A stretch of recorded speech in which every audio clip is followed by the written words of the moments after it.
আল্লাহ নবী বলেন লা ইস্তামিআনে ফি কলবি আবদিন, কোন বান্দার অন্তরের মধ্যে দুইটা জিনিস একত্রিত হতে পারে না। এক নাম্বার আল হাসাদ, দুই নাম্বার আল ঈমান। নবীজি বলেন হাসাদ মানে হিংসা, আল্লাহ নবী বলেন ঈমান এবং হিংসা এক অন্তরের মধ্যে একত্রিত হতে পারে না। আপনার অন্তরে হিংসা আছে, আবার ঈমান আছে। আল্লাহর নবী কয় ঈমান আর হিংসা এক অন্তরের মধ্যে একত্রিত হতে পারে না। আল্লাহ নবী বলেন লা ইয়াজালুন নাসু বিখাইরিন মা লাম ইয়াতাহাসাদু। নবীজি বলেন মানুষ যতক্ষণ পরস্পর হিংসা না করে ততক্ষণ মানুষ কল্যাণের মাঝে থাকে। কোন এলাকার মানুষ কল্যাণের উপর থাকার শর্ত হলো একজন আরেকজনকে হিংসা না করা। আল্লাহ নবী কয় পরস্পর হিংসা তোমরা ছেড়ে দাও, তোমাদেরকে আল্লাহ কল্যাণের উপর প্রতিষ্ঠিত করে রাখবেন। পরস্পর হিংসা যদি ছেড়ে দেই আমাদেরকে আল্লাহ কল্যাণের উপর রাখবেন। হিংসা থেকে বাঁচার উপায় আজকে দুইটা উপায় মনে রাখেন। এক নাম্বার সূরা ফালাক বেশি বেশি পড়া। হিংসুকের হিংসা থেকে বাঁচার এক নাম্বার উপায় সূরা ফালাক বেশি পড়া। আল্লাহ বলেন ওয়া মিন শাররি হাসিদিন ইযা হাসাদ। হিংসুকের হিংসা থেকে আল্লাহর কাছে পানাহ চাই। প্রতিদিন এই আমলটা আমরা করব, আল্লাহ তৌফিক দান করেন। হিংসুকের হিংসা থেকে বাঁচার দুই নাম্বার উপায় ঝাড়ফুঁক করা। কিছু পড়বেন এইভাবে ঝাড়ফুঁক করবেন। এই ব্যাপারে দুইটা দৃষ্টান্ত আপনাদের সামনে পেশ করি। এক নাম্বার তিরমিজি শরীফের 972 নাম্বার হাদিস, আবু সাঈদ রাদিয়াল্লাহু তাআলা আনহুর বর্ণনা। তিনি বলেন আন্না জিবরাইল আতান নবিয়্য সাল্লাল্লাহু আলাইহি ওয়াসাল্লাম, আল্লাহর নবীর কাছে জিবরিল আমিন আসলেন। আসার পর বললেন ইয়া মুহাম্মদ ইশতাকাইতা, হে নবী মুহাম্মদ সাল্লাল্লাহু আলাইহি ওয়াসাল্লাম আপনি কি অসুস্থ? নবীজির প্রশ্ন করলেন আপনি কি অসুস্থ? আল্লাহ নবী জবাব দিলেন নাম, হ্যাঁ আমি অসুস্থ। এবার জিবরিল আমিন কি বলছে দেখেন, যদি পারেন মুখস্থ রাখেন। বিসমিল্লাহি আরকিকা, আল্লাহর নামে আমি আপনারে ঝাড়ফুঁক করতেছি। জিবরিল আমিন নবীজির ফু দিতেছে। মিন কুল্লি শাইইন ইউযিকা, সমস্ত এমন জিনিস থেকে যে জিনিস আপনাকে কষ্ট দেয়। বিসমিল্লাহি আরকিকা, আল্লাহর নামে আপনাকে আমি ঝাড়ফুঁক করি। মিন কুল্লি শাইইন ইউযিকা, প্রত্যেক ওই জিনিস থেকে যে জিনিস আপনাকে কষ্ট দেয়। মিন শাররি কুল্লি নাফসিন, প্রত্যেক অনিষ্ট বান্দা থেকে আমি আপনার কাছে আপনাকে ফু দিতেছি। প্রত্যেক বান্দার অনিষ্টতা থেকে আমি আপনাকে ঝাড়ফুঁক করতেছি। এরপরে কি করে দেখেন, ওয়া মিন আইনিন হাসিদ, হিংসুক চোখ থেকে আমি আপনাকে ঝাড়ফুঁক করতেছি। শেষে জিবরিল বলে বিসমিল্লাহি আরকিকা ওয়াল্লাহু ইয়াশফিকা, আল্লাহর নামে আমি আপনাকে ফু দিতেছি, আল্লাহ আপনাকে সুস্থ বানায় দেন। এইটা যদি পারেন বাচ্চার শরীরে ফু দিবেন। জিবরিল আমিন নবীজিরে ফু দিছে, আপনারা অবিকলে এই দোয়া পরে ফু দেন, আল্লাহ এই বাচ্চাকে হিংসুকের হিংসা থেকে হেফাজত করবেন। বিসমিল্লাহি আরকিকা মিন কুল্লি শাইইন ইউযিকা মিন শাররি কুল্লি নাফসিন ওয়া আইনিন হাসিদিন বিসমিল্লাহি আরকিকা আল্লাহু ইয়াশফিকা। এটা হলো পুরো দোয়া। দৃষ্টান্ত নাম্বার 2, বুখারী শরীফের 3371 নাম্বার হাদিস, 3371 নাম্বার হাদিস। আব্দুল্লাহ ইবনে আব্বাস রাদিয়াল্লাহু তাআলা আনহুর বর্ণনা, কানা নবী সাল্লাল্লাহু আলাইহি ওয়াসাল্লাম ইউআবিজুল হাসান ওয়াল হুসাইন, নবীজি হাসান হুসাইনকে ফু দিতেন। ফু দেওয়ার সময় আল্লাহ নবী বলতেন ইন্না আবাকুমা কানা ইউআবিজু বিহা ইবনাহুমা ইসমাঈল ওয়া ইসহাক। নবীজি সাল্লাল্লাহু ইবনাইহি ইসমাঈল ওয়া ইসহাক, আল্লাহর নবী বলেন হাসান হুসাইনকে ফু দেওয়ার সময় বলেন ও হাসান আর হুসাইন, তোমাদের আব্বা ইব্রাহিম আলাইহিস সালাতু ওয়াস সালাম কানা ইউআবিজু বিহা ইসমাঈল ওয়া ইসহাক, তোমাদের আব্বা ইব্রাহিম আলাইহিস সালাতু ওয়াস সালাম তার সন্তান ইসমাঈল এবং ইসহাককে আমি তোমাদের দুইজনকে যেইভাবে ফু দেই, ইব্রাহিম নবী তার দুই সন্তানকে এইভাবে ফু দিতেন। ইব্রাহিম নবী ফু দিতেন ইসমাঈল আর ইসহাক নবীকে কিভাবে, যদি পারেন দোয়াটা মুখস্থ রাখেন। ইব্রাহিম নবীও এই দোয়া পড়তেন, আমাদের নবীও এই দোয়া পড়তেন, আপনিও এই দোয়া পড়ে আপনার সন্তানকে ফু দেন। আউযু বিকালিমাতিল্লাহি তাম্মা মিন কুল্লি শাইতানিন হাম্মা ওয়া মিন আইনিন লাম্মা। বাস এতটুকু। আউযু বিল্লাহ, আল্লাহর কাছে পানাহ চাই, মিন কুল্লি শাইতান, প্রত্যেক শয়তান থেকে, হাম্মা, প্রত্যেক অনিষ্ট বিচরণকারী যত প্রাণী আছে এই প্রাণীদের অনিষ্টতা থেকে, ওয়া মিন আইনিন লাম্মা, প্রত্যেক হিংসুক চোখ থেকে আমি আল্লাহর কাছে বারাহ চাই, এটা বলে বাচ্চাদের শরীরে ফু দিবেন, নিজের শরীরে ফু দিবেন। আল্লাহর নবী হাসান হুসাইনের শরীরে ফু দিতেন আর বলতেন, ইব্রাহিম নবী অবিকল এই দোয়াটা পরে ইসমাইল এবং ইসহাক নবীকে ফু দিতেন। আউযু বিকালিমাতিল্লাহ, বুখারী শরীফের বর্ণনা 3371 নম্বর হাদিস।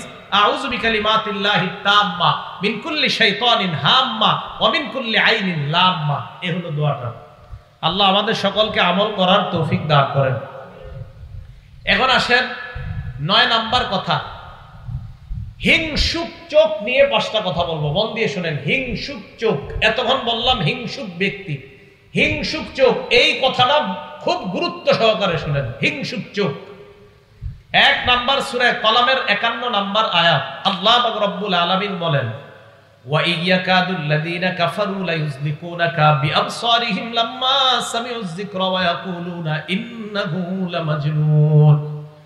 আল্লাহ পাক রব্বুল আলামিন বলেন, বেঈমানরা যখন আপনার কোরআন শুনে, আপনার হাদিস শুনে, আপনার থেকে উপদেশ মালা শুনে, বেঈমানরা আমার দিকে তাকান, এরা চোখের মাধ্যমে আপনাকে আশ্রয় ফেলতে চায়, এরা চোখের মাধ্যমে আপনাকে আসার দিতে চায়। শেষ করে এমন করে না, চোখের মাধ্যমে আপনাকে আসার দিতে চায়। একদম শেষ করে ফেলতাম। আল্লাহ বলছেন এরা চোখের মাধ্যমে আপনাকে আসার মারতে চায়। কোরআনের আয়াত প্রমাণ করে চোখের ভয়ঙ্কর কাজ করতে পারে চোখ, যারা চোখের মাধ্যমে আপনারা শেষ করে দিতে চায়। হাবিব 2 নাম্বার কথা, চোখের কতটা ভয়ঙ্কর প্রভাব বিস্তার করতে পারে দেখেন। মুসলিম শরীফের 5595 নাম্বার হাদিস, ক্বালা রাসূলুল্লাহ সাল্লাল্লাহু আলাইহি ওয়াসাল্লাম, আল্লাহ নবী বলেন, লাউ কানা শাইউন সাবাকাল কদর, নবীজি বলেন ভাগ্য পরিবর্তন করতে কেউ পারে না। কোন জিনিস যদি ভাগ্যকে অতিক্রম করতে পারতো, সাবাকাতুল আইন, তাহলে চোখ ভাগ্যকেও পরিবর্তন করে দিত। ভাগ্যকে কোনো জিনিস অতিক্রম করতে পারে না, কিন্তু কোন জিনিস যদি ভাগ্যকে অতিক্রম করত, চোখ এত ভয়ঙ্কর, এই চোখ ভাগ্যকে অতিক্রম করে ফেলতে পারত, চোখের এতটা পাওয়ার। তাহলে নবীজি সাল্লাল্লাহু আলাইহি সাল্লাম চোখের পাওয়ার কত বেশি এটা বললেন। 3 নাম্বার, মুসলিম শরীফের 5619 নাম্বার হাদিস, এই হাদিসটা মন দিয়ে শুনেন। রাসূল আকরাম সাল্লাল্লাহু আলাইহি সাল্লাম রাখাসা লি আলি হাজমিন ফি রুকিয়াতিল হাইয়া, সাপ কামড় দিলে ওই সাপের কামড় থেকে বাঁচার জন্য নবীজি সাল্লাল্লাহু আলাইহি সাল্লাম ঝাড়ফুঁক করার অনুমতি দিলেন।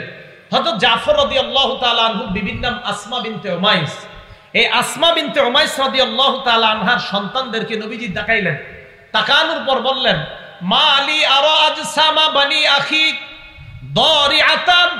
আল্লাহর নবী বললেন, ও আসমা, আমার ভাইয়ের সন্তানগুলার কি অবস্থা, তারা এত শুকায় গেছে কেন?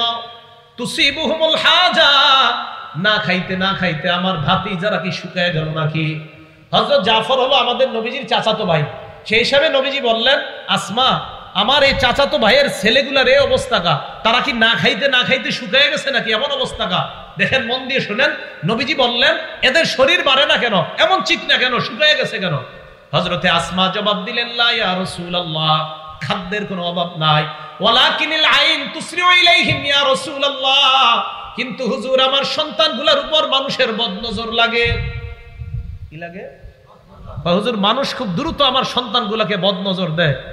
আল্লাহর নবী কয়, ইরতিহিম, তাদেরকে ঝাড়ফুঁক করবা।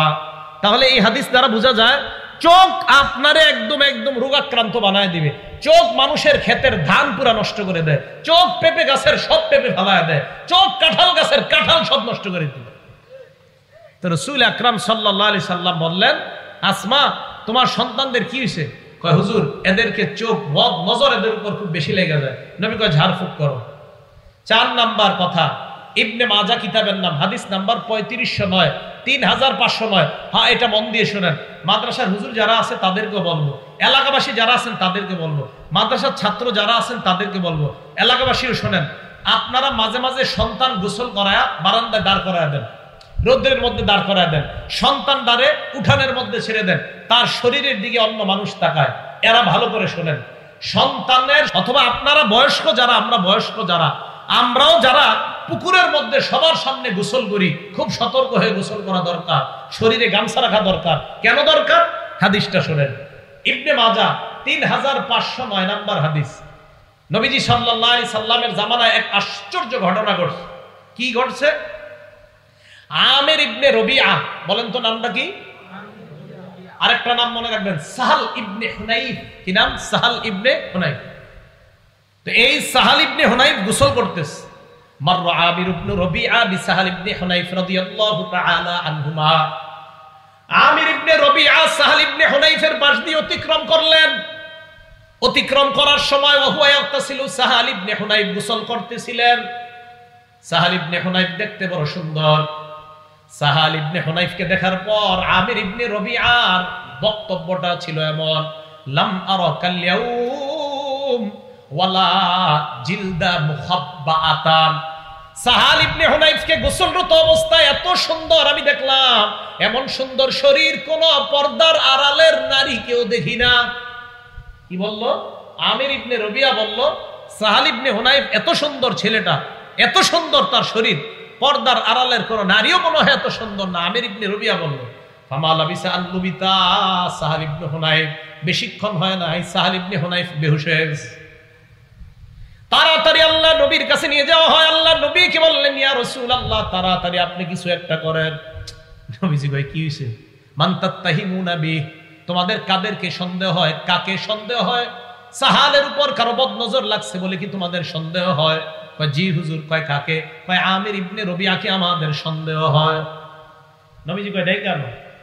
আমির ইবনে রবিআকে আল্লাহ নবী ডাকছেন। ডাকার পর আমারহু আইয়া তাওয়াদ্দা, আল্লাহ নবী তাকে ওযু করতে বললেন। ওযু করার পর ইয়াগসিলু ওয়াজহা, চেহারা ধৌত করাইলেন, হাত ধৌত করাইলেন, পা ধৌত করাইলেন। ওয়া দাখিলাতা ইজারিহি, এবং ভিতরের গুপ্ত অঙ্গ এটাও ধৌত করাইলেন। কাপড়ের ভিতরের গুপ্ত অঙ্গটাও ধৌত করাইলেন। সুম্মা আমারহু আইয়া সুব্বা আলাই, এরপর নবীজি বললেন অতিরিক্ত, কেউ কেউ বলেন যেই পানিটা ছিল সেটা, আবার কেউ কেউ বলেন না যেটা দুইছে ওই পানিটাই। আইয়া সুব্বা আলাই, যার উপরে বদনজর লাগছে তার উপর ছিটায় দাও। যার উপর বদনজর লাগছে তার উপর ছিটায় দাও। এখন কথা হলো, এই হাদিস দ্বারা কি বোঝা যায়? নবীজি সাল্লাল্লাহু আলাইহি সাল্লাম বলেন, শোনো তোমরা কি করো না করো মাঝে মাঝে তোমরা, দেখেন, আলামা ইয়াকতুলু আহাদুকুম, এই শব্দটা সারা জীবন মনে রাখবেন। তোমরা কিসের কারণে আলামা ইয়াকতুলু আহাদুকুম আখাহু, তোমরা কেন একজন তার ভাইকে হত্যা করো? সাহাবারা কয়, হুজুর হত্যা মানে? হ্যাঁ, এই হিংসুক চোখ, কিছু চোখ আছে এমন যেই চোখ তার ভাইকে হত্যা করে দেয়।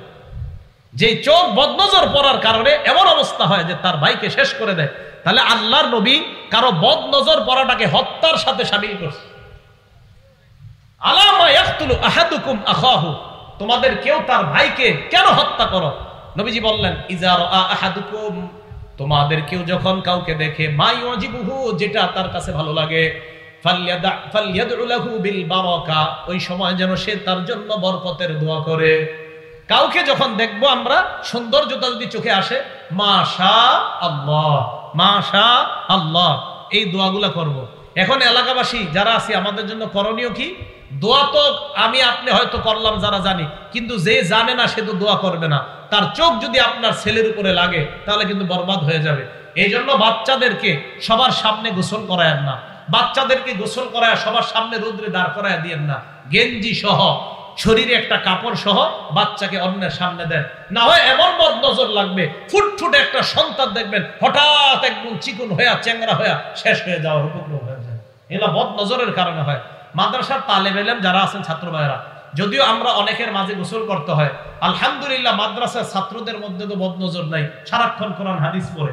এরপরেও মাদ্রাসার ছাত্র ভাইয়েরা সতর্ক থাকা, গামছা অন্তত রাখা শরীরের মধ্যে, সবার সামনে গোসল করলেও গামছা রাখা। ভাই, সবার সামনে গোসল না করা যদিও আমাদের করতে হয় ছাত্রদের, আমরা একটা গামছা অন্তত শরীরে রাখা, অর্থাৎ বেশি সময় যেন আমার শরীরটা অন্য ছাত্র ভাই না দেখে, অথবা উস্তাদ না দেখে, অথবা অন্য কেউ না দেখে, এই বিষয়টার প্রতি খেয়াল রাখা।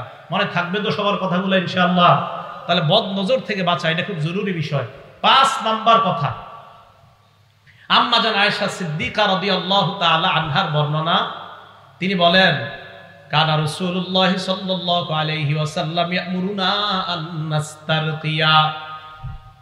মুসলিম শরীফের বর্ণনা 5615 নম্বর হাদিসে আম্মা জান আয়েশা সিদ্দিকা রাদিয়াল্লাহু তাআলা আনহা বলেন, আল্লাহ নবী আমাদেরকে বলছে, বদ নজর থেকে বাঁচার জন্য, হিংসুক চোখ থেকে বাঁচার জন্য আমরা নিজেদেরকে যেন ঝাড়ফুঁক করে নেই, সকালবেলা 3 বার কুল হুয়াল্লাহ, 3 বার কুল আউযু বিরাব্বিল ফালাক, 3 বার কুল আউযু বিরাব্বিন নাস। মাগরিবের পরে 3 বার কুল হুয়াল্লাহ, 3 বার কুল আউযু বিরাব্বিল ফালাক, 3 বার কুল আউযু বিরাব্বিন নাস পরে শরীরের মধ্যে ফু দেওয়া। মনে থাকবে তো কথাগুলো ইনশাআল্লাহ? তাহলে এবার আসেন মূল কথায়। কি আলোচনা দূরছিলাম? মজারু জাহিরুল ইসমি ওয়া বাতিরা। কিছু গুনাহ আছে আভ্যন্তরীণ, কিছু বাহ্যিক গুনাহ। আভ্যন্তরীণ গুনাহ এর মধ্যে একটা বললাম হিংসা নামক অপরাধ। এই অপরাধটা থেকে বেঁচে যেন আমরা আমাদের দিলটাকে সাফ করে আমরা কবরে যাইতে পারি, আল্লাহ তৌফিক দান করেন। বাহ্যিক গুনাহ আর আভ্যন্তরীণ গুনাহ থেকে আমরা কিভাবে বাঁচবো? রমজান শেষ হয়ে গেছে, এখন আমাদের চ্যালেঞ্জ হলো গুনাহমুক্ত জীবন যাপন করা। এই গুনাহমুক্ত জীবন যাপনের অনেক উপায়, এর মধ্যে 11টা উপায় আপনাদের সামনে বলবো। জোরে বলেন কয়টা? মন দিয়ে শুনতে হবে, সবাই মুখস্থ রাখতে হবে, অন্তত শিরোনামগুলো মুখস্থ রাখেন। 1 নাম্বার উপায় তওবা করা। বলেন কি করা? তওবা করা। তওবার ব্যাপারে 6টা কথা বলবো। বলেন তো তওবার ব্যাপারে কয়টা কথা? 1 নাম্বার, সূরা তাহরিমের 8 নাম্বার আয়াতে আল্লাহ বলেন, ইয়া আইয়ুহাল্লাযীনা আমানু তুবু ইলাল্লাহি তাওবাতান নাসুহা। হে ঈমানদারগণ, তোমরা আল্লাহর কাছে খাঁটি তওবা করো। আসা রাব্বুকুম আইয়ুকাফিরা আনকুম সাইয়্যাতিকুম। আশা করা যায় আল্লাহ তোমাদের জিন্দেগীর সব গুনাহ খাতা মাফ করে দিবেন। ওয়া ইউদখিলাকুম জান্নাত। আল্লাহ বলেন তোমাদের তওবা যদি আল্লাহ কবুল করে নেয়, 1 নাম্বার তোমাদের গুনাহ মাফ করবে, 2 নাম্বার আমি আল্লাহ তোমাদেরকে জান্নাতে প্রবেশ করানোর ওয়াদা করলাম। তওবা 1 নাম্বার। তাহলে সূরা তাহরিমের 8 নাম্বার আয়াত, এ হলো তওবার ব্যাপারে 1 নাম্বার কথা। 2 নাম্বার কথা তওবার ব্যাপারে ইবনে মাজাহ কিতাবের নাম, হাদিস নাম্বার 4250 নাম্বার হাদিস। ক্বালা রাসূলুল্লাহ সাল্লাল্লাহু আলাইহি ওয়াসাল্লাম, আল্লাহ নবী বলেন, আত-তাইবু মিনাজ যামবি কামাল্লা যামবালা। গুনাহ থেকে তওবাকারী ব্যক্তি এমন হয়ে যায় কামাল্লা যামবালা, যেন তার কোনো গুনাহ নাই। গুনাহ থেকে তওবাকারী ব্যক্তি এমন হয় যেন তার কোনো গুনাহ নাই। এই মুহূর্তে আমার সাথে বলেন, আস্তাগফিরুল্লাহাল্লাযী লা ইলাহা ইল্লা হুয়াল হাইয়ুল কাইয়্যুম ওয়া আতুবু ইলাইহি। এটা মন থেকে বলছেন তো সবাই? আমাদের তওবা হয়ে গেছে, আল্লাহ আমাদের তওবা কবুল করেন। এগুলো 2 নাম্বার কথা। 3 নাম্বার কথা, এটা ইবনে মাজার হাদিস, হাদিস নাম্বার 4251 নাম্বার হাদিস। ক্বালা রাসূলুল্লাহ সাল্লাল্লাহু আলাইহি ওয়াসাল্লাম, আল্লাহ নবী বলেন, ইন্নাল্লাহা ইয়াকবালু তাওবাতাল আবদি। আল্লাহ নবী বলেন, কুল্লু বানি আদম খাত্তাউন। সমস্ত আদম সন্তান গুনাহগার। নবীজি বললেন, সমস্ত আদম সন্তান গুনাহগার। আমি আপনি আমাদের মাঝে কম বেশি গুনাহ হয়ে যায়। ওয়া খায়রুল খাত্তাইনা আত-তাওয়াবুন। গুনাহগারদের মধ্যে তারাই উত্তম যারা আল্লাহর কাছে তওবা করে। প্রতিদিন যে যত বেশি তওবা করে, গুনাহগারদের মাঝে ওই ব্যক্তি আল্লাহর কাছে তত দামি হয়ে যায়। 4 নাম্বার কথা, এটাও ইবনে মাজার হাদিস, হাদিস নাম্বার 4253 নাম্বার হাদিস। ক্বালা রাসূলুল্লাহ সাল্লাল্লাহু আলাইহি ওয়াসাল্লাম, আল্লাহ নবী বলেন, ইন্নাল্লাহা ইয়াকবালু তাওবাতাল আবদি মা লাম ইউগারগির। বান্দার মরণ আসার আগ পর্যন্ত আল্লাহ তার তওবা কবুল করেন। এখন দেখেন, আমার আপনার মরণ কখন আসবে আমরা জানি না, একটু পরে মরণ হয়ে যেতে পারে, তাই এখনই তওবা করা। কখন মরণ হবে জানি না, তাই যথাসম্ভব যত বেশি আল্লাহর কাছে তওবা করা, আল্লাহ তৌফিক দান করেন। 5 নাম্বার, তিরমিজি শরীফের 3538 নাম্বার হাদিস। এই হাদিসটা বুখারীতে আছে, এই হাদিসটা মুসলিম শরীফে আছে। বুখারী শরীফে একটু আছে, মুসলিম শরীফে আরেকটু বড় আছে, তিরমিজি শরীফে একটু ছোট আছে। পুরো হাদিসটা মন দিয়ে শুনেন। রাসূল আকরাম সাল্লাল্লাহু আলাইহি সাল্লাম বলেন, এক ব্যক্তি সফরে বের হয়েছে। সফরে বের হওয়ার পর একটা বাহন নিয়ে বের হয়েছে। বাহনের উপর তার খানা, তার পানি, তার টাকা পয়সা সব। বাহন নিয়ে যাওয়ার পর হঠাৎ এক জায়গায় গিয়ে তার পানির পিপাসা লাগছে অথবা তার ক্লান্তি এসে যায়। ওই বান্দা বাহন থেকে নামার পর খানা খায়, পানি পান করে। হঠাৎ বান্দা চিন্তা করলো একটু রেস্ট নেই, বিশ্রাম নেই, নেওয়ার পর আবার একটু পরে সফরে আমি যাত্রা করব।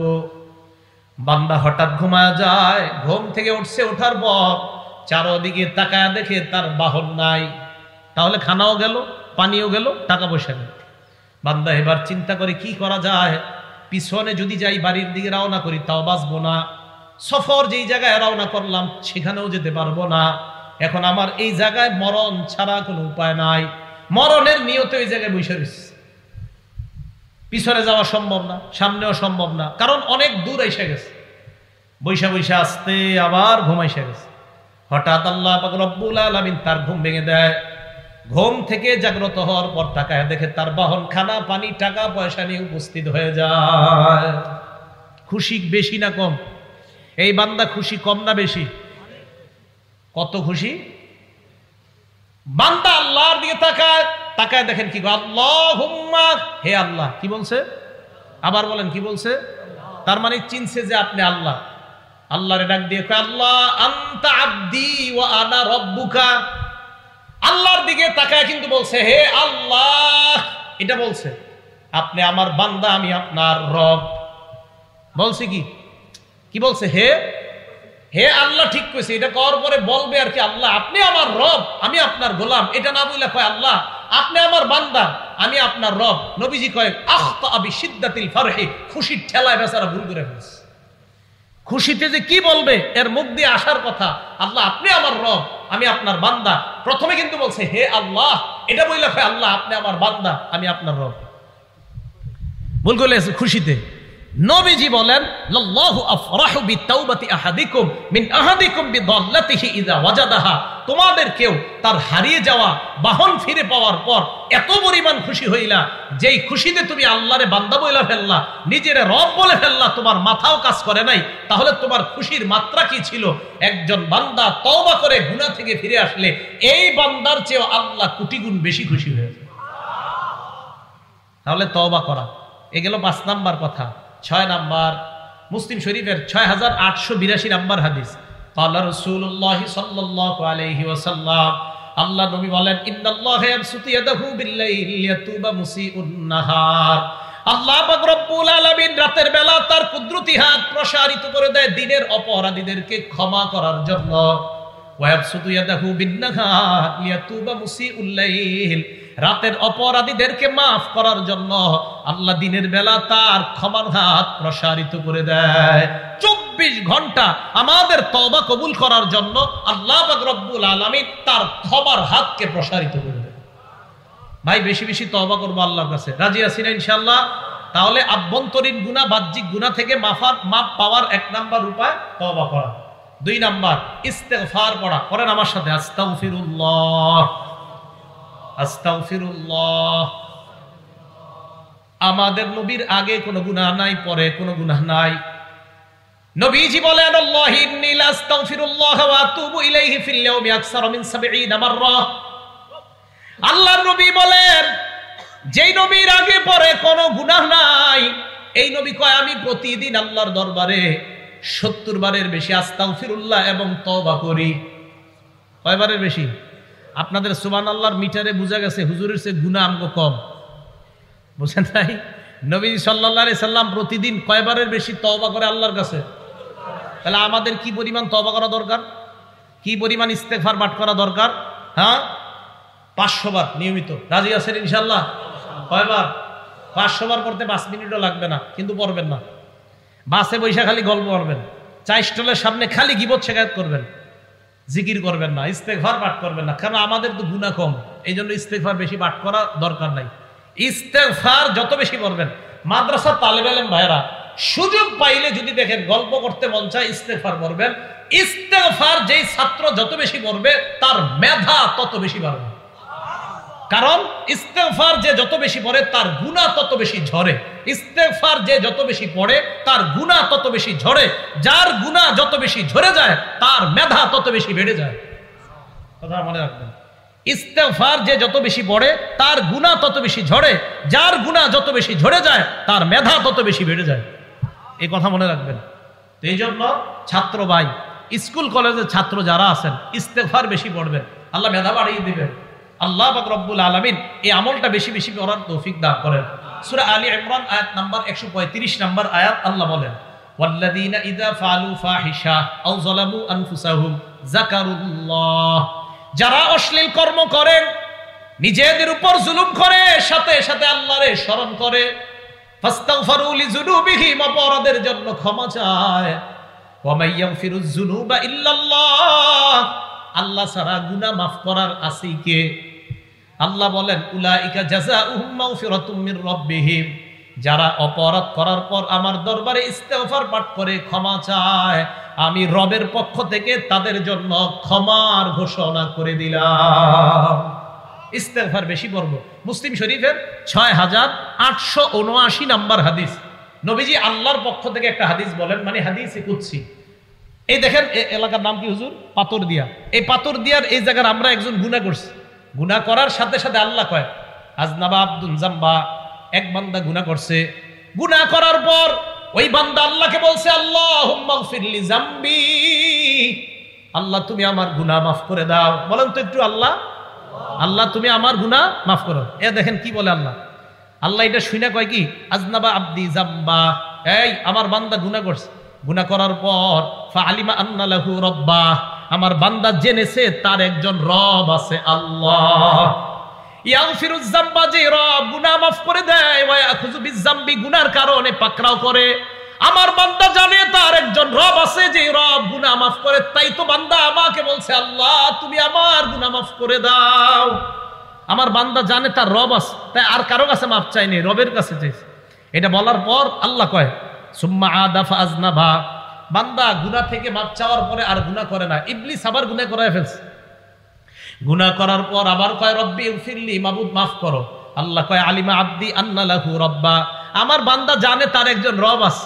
ইয়াগফিরুজ যামবা, গুনাহ মাফ করে দেয়। ওয়া ইয়াখুযু বিযামবি, গুনাহের কারণে পাকড়াও করে। তাই আমারে ডাক দিয়ে কইছে আল্লাহ মাফ করো। আল্লাহ কয় সুম্মা আদা ফাআজনাবা, বান্দা আবার গুনাহ করছে, শয়তান করায় ফেলছে। আবার আমারে ডাক দিয়ে কয় রব আমারে মাফ করেন। আল্লাহ কয় আমার বান্দা বারবার জানে তার একজন রব আছে মাফ করার মতো। সুবহানাল্লাহ। এক পর্যায়ে আল্লাহ কয় কদ গফারতু লাকা, বান্দা আমি তোমাকে মাফ করে দিলাম, আমি তোমাকে মাফ করে দিলাম। ভাই আমরা গুনার জন্য ইস্তেগফার বেশি বেশি কার দরবারে পাঠ করব? আল্লাহর দরবারে। গুনাহ মাফের 2 নাম্বার উপায় ইস্তেগফার পাঠ করা। নিয়মিত আমরা বেশি বেশি ইস্তেগফার আর তওবা করব, আল্লাহ তৌফিক দান করেন।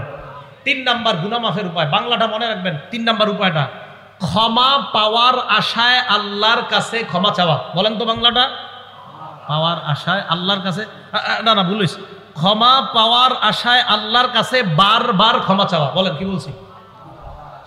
আল্লাহর কাছে বারবার ক্ষমা চাওয়া। হ্যাঁ, হাদিস দিচ্ছি, তিরমিজি শরীফের 3540 নাম্বার হাদিস, তিরমিজি শরীফের 3540 নাম্বার হাদিস। এই হাদিসটাও হাদিসে কুদসি, মানে আমাদের নবী আল্লাহর পক্ষ থেকে বলছে। আল্লাহ আমাদের আপনাদের সবাইকে ডাক দিয়ে বলে ইয়াবনা আদম, হে আদম সন্তান, ইন্নাকা মা দাউতানি ওয়া রাজাউতানি, তুমি আমাকে যতবার আমার কাছে দোয়া করো, ক্ষমা পাওয়ার আশায় যতবার আমার কাছে দোয়া করো, গফারতু লাকা আলা মা কানা ফিকা ওয়ালা উবালি, ততবার আমি আল্লাহ তোমার গুনাহ মাফ করতে কারো পরোয়া করি না।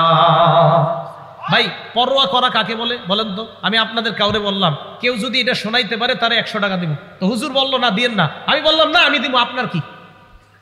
এটারে বলে পরোয়া। আমি কারো পরোয়া করি না, আমি তারে 100 টাকা দিব। আল্লাহ বলে আমি আমার বান্দারে বানাইছি, ও গুনাহ করে যতবার ক্ষমা পাওয়ার আশায় আমার কাছে ক্ষমা চায়, আমি ওকে মাফ করবো। এখানে কার কি? আমি কারো পরোয়া করি না, কারো পরোয়া করি না। আল্লাহ মা কানা ফিক। এরপরে আল্লাহ বলেন ইয়াবনা আদম, হে আদম সন্তান, লাউ বালাগাত যুনুবুকা আনানাস সামা, তোমার গুনাহ আকাশের চূড়ায় গিয়ে পৌঁছে গেছে, এত গুনাহ করছে। গুনাহ করার পর সুম্মাস্তাগফারতানি, আমার কাছে তুমি ক্ষমা চাও। দেখেন আল্লাহ কত মহান, এই পরিমাণ গুনাহ করার পর তুমি আমার কাছে ক্ষমা প্রার্থনা করছো। আল্লাহ কয় গফারতু লাকা আলা মা কানা ফিকা লা উবালি, এই আকাশ পরিমাণ গুনাহ তোমার মাফ করতেও আমি আল্লাহ কারো পরোয়া করি না। ভাই আল্লাহ আমাদেরকে মাফ করবে, আল্লাহ আমাদেরকে মাফ করবে, এজন্য বারবার কার কাছে ক্ষমা চাওয়া? আল্লাহ। এবার কি কয় দেখেন, ইয়াবনা আদম, হে আদম সন্তান, লাউ আতাইতানি বিকুরাবিল আরদি খাতায়া, জমিনের বালু পরিমাণ গুনাহ যদি নিয়ে আমার কাছে উপস্থিত হয়ে যাও, জমিন পরিমাণ গুনাহ নিয়ে আসো, লা আতাইতুকা বিকুরাবিল আরদি মাগফিরা, আমি আল্লাহ জমিন পরিমাণ ক্ষমা নিয়ে তোমার কাছে উপস্থিত হয়ে যাই। 3 নাম্বার গেল, মন দিয়ে শুনেন। 1 নাম্বার তওবা করা, 2 নাম্বার ইস্তেগফার পড়া, 3 নাম্বার ক্ষমা পাওয়ার আশায় বারবার ক্ষমা চাওয়া, 4 নাম্বার নবীজির আনুগত্য করা। বলেন কার আনুগত্য করা? দেখেন কি বলে আল্লাহ কয় তোমরা যদি আমারে ভালোবাসো, আমরা আল্লাহরে ভালোবাসি, সবাই বলেন আমরা আল্লাহরে ভালোবাসি। আল্লাহ কয় তোমরা আমারে ভালোবাসো, আমরা বললাম হ্যাঁ। আল্লাহ বলেন তোমরা যদি আমারে ভালোবাসো, আমার নবীর আনুগত্য করো, আমি তোমাদেরকে ভালোবাসো। সূরা আলী ইমরান 31 নম্বর আয়াত, আল্লাহ বলেন কুল ইন কুনতুম তুহিব্বুনাল্লাহ, নবী আপনি বলেন যদি তোমরা আল্লাহরে ভালোবাসো, ফাত্তাবিউনি, আমি নবীর অনুসরণ করো, ইউহিব্বুকুমুল্লাহ, আল্লাহ তোমাদেরকে ভালোবাসবেন। নবীর অনুসরণ করার অর্থ নবীর কর্ম পালন করতে হবে, নবীর কথাও মানতে হবে। বলেন নবীর কর্ম পালন করতে হবে, নবীর কথাও কি করতে হবে? মানতে হবে। এখন আসেন আমার সাথে বলেন, বলেন আমরা, বলেন আমরা নবীর সুন্নত মানি, সাহাবাদের সুন্নত মানি। জোরে বলেন আমরা নবীর সুন্নত মানি, সাহাবাদের সুন্নত মানি। ইবনে মাজাহ কিতাবের বলেন 42 নং হাদিসের দলিল অনুযায়ী আমরা নবীর সুন্নত মানি, সাহাবাদের সুন্নত মানি। কোন কিতাবের কয় নাম্বার হাদিস? 42 নাম্বার হাদিস। এই হাদিসে কি আছে? সাহাবা কয় নবীজি আমাদের সামনে বয়ান দিলেন, জারাফাত মিনহাল উয়ুন, এই বয়ানে আমাদের চোখ দিয়ে পানি বের হইছে। এক পর্যায়ে আল্লাহ নবী বলেন সায়ারা ফিকুম ইখতিলাফান কাসীরা ফাসায়ারা ইখতিলাফান কাসীরা, আমার উম্মতের মাঝে একটা সময় আসবে প্রচুর মতভেদ দেখবা তোমরা, প্রচুর বিভক্তি দেখবা। তখন কি করবা? আলাইকুম বিসুন্নতি ওয়া সুন্নাতিল খুলাফায়ে রাশিদিন আল মাহদিয়িন, তখন তোমরা আমার সুন্নত, আমার হেদায়েত প্রাপ্ত খুলাফায়ে রাশিদার সুন্নত আঁকড়ে ধরবা। তামাসসাকু বিহা আদ্দু আলাইহা বিন নওয়াজিস, মারির দাঁত দিয়ে আমার সুন্নত এবং আমার হেদায়েত প্রাপ্ত সাহাবাদের সুন্নত আঁকড়ে ধরবা। জুমার দ্বিতীয় আজান হযরতে উসমানের সুন্নত। এই সুন্নত কেন পালন করি? নবীজি ইবনে মাজার 42 নম্বর হাদিসে বলছে আমার সুন্নত পালন করো, সাহাবার সুন্নত পালন করো। তারাবি 20 রাকাত যদি বলেন ওমরের সুন্নত কেন পালন করি? নবীর ইবনে মাজার 42 নম্বর হাদিসের বর্ণনা অনুযায়ী নবী বলছেন আমার সুন্নত পালন করো, সাহাবার সুন্নত পালন করো। হযরতে ওমর খোলাফায়ে রাশেদার একজন সাহাবা, হযরতে ওসমান খোলাফায়ে রাশেদার একজন সাহাবা। জুমার দ্বিতীয় আজান পালন করা মানে নবীর সুন্নত পালন করা, কারণ নবীজি বলছে আমার সুন্নত আর আমার সাহাবার সুন্নত। তারাবি 20 রাকাত পড়া মানে নবীর কথা মেনে নেওয়া, কারণ নবী বলছে আমার সুন্নত আর আমার সাহাবার সুন্নত। এটা নিয়ে ইখতিলাফ করা যাবে না। আবাস আপনি কিন্তু ঝগড়া করবেন না, বলবেন আমরা নবীর সুন্নত মানি, সাহাবার সুন্নত মানি।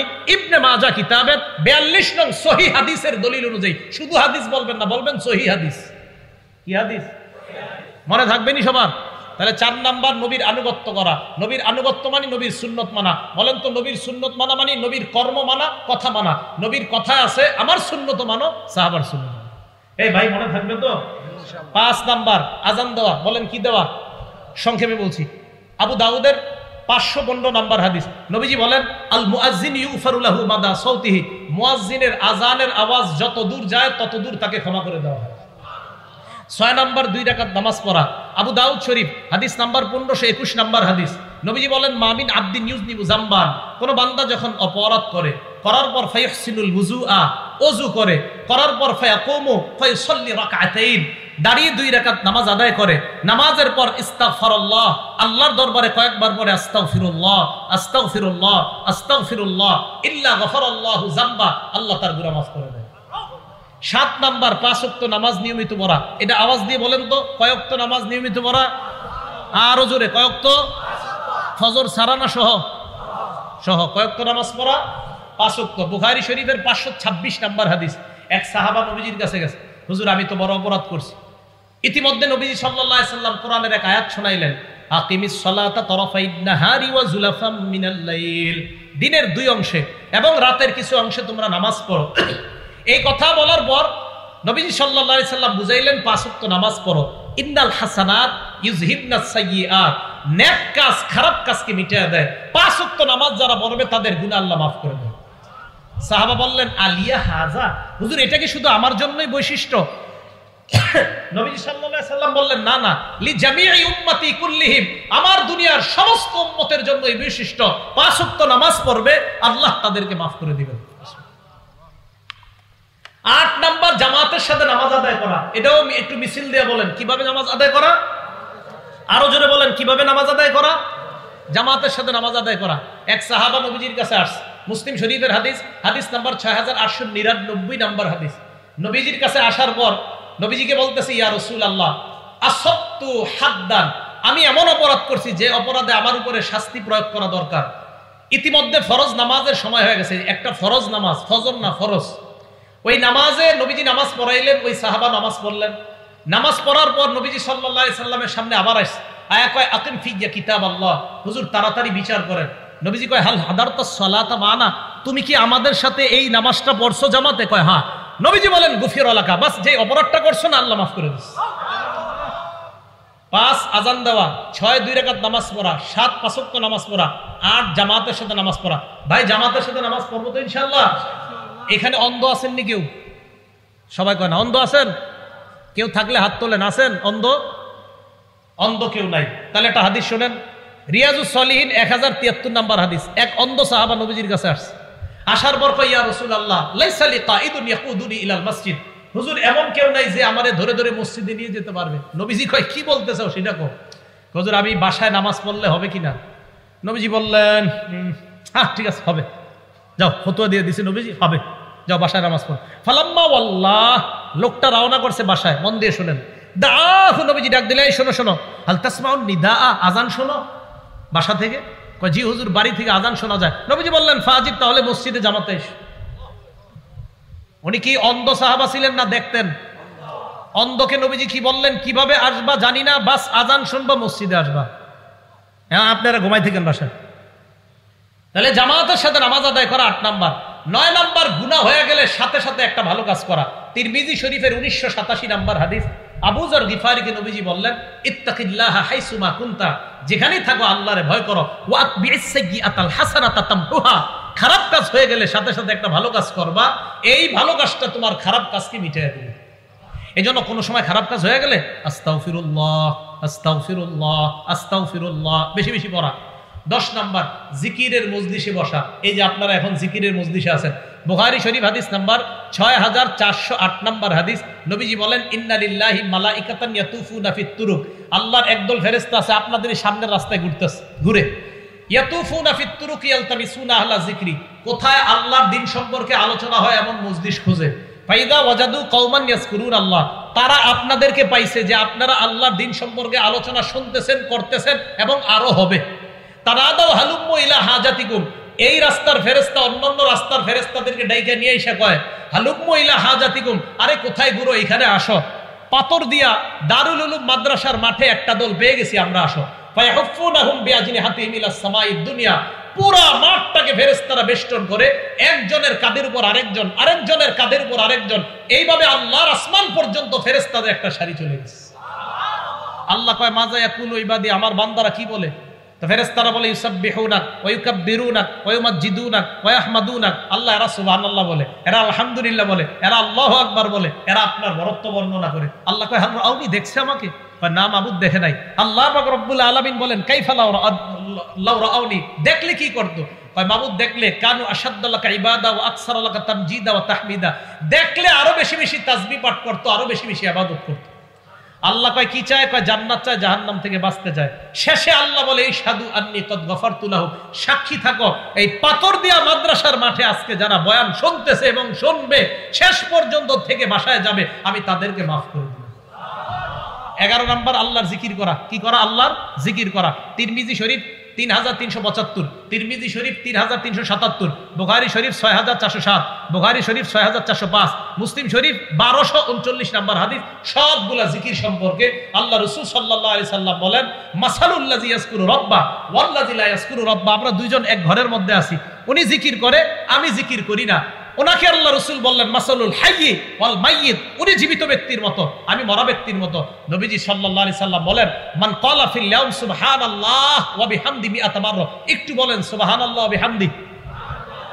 ডেইলি 100 বার যারা পড়বে, বুখারী শরীফের বর্ণনা 6405 নাম্বার এবং 6407 নাম্বার হাদিসে আসে, কোন ব্যক্তি যদি নিয়মিত সুবহানাল্লাহি ওয়া বিহামদি এতটুকু পড়ে, সুবহানাল্লাহি ওয়া বিহামদি, বাস এতটুকু যদি কোনো ব্যক্তি পড়ে 100 বার ডেইলি, হুত্তাত খাতায়াহু ওয়া ইন কানাত মিসলা জাবাদিল বাহরি, তার জিন্দেগীর সমুদ্র পরিমাণ, ফেনা পরিমাণ গুনাহ আল্লাহ মাফ করে দিবেন। ভাই মনে থাকবে তো ইনশাআল্লাহ? 1 নাম্বার তওবা করা, 2 নাম্বার ইস্তেগফার করা, 3 নাম্বার ক্ষমার আশায় দোয়া করা, 4 নাম্বার আনুগত্য করা নবীর, 5 নাম্বার আযান দেওয়া, 6 নাম্বার 2 রাকাত নামাজ পড়া, 7 নাম্বার 5 ওয়াক্ত নামাজ পড়া, 9 নাম্বার গুনাহ হয়ে গেলে ভালো কাজ করা, 10 নাম্বার জিকিরের মজলিসে বসা, 11 নাম্বার জিকির করা। আভ্যন্তরীণ গুনাহ, বাহ্যিক গুনাহ থেকে যেন মুক্ত হয়ে আমরা কবরে যেতে পারি, আল্লাহ তৌফিক দান করেন। আমিন ওয়া আখিরু দাওয়ানা আনিল হামদুলিল্লাহি রাব্বিল আলামিন।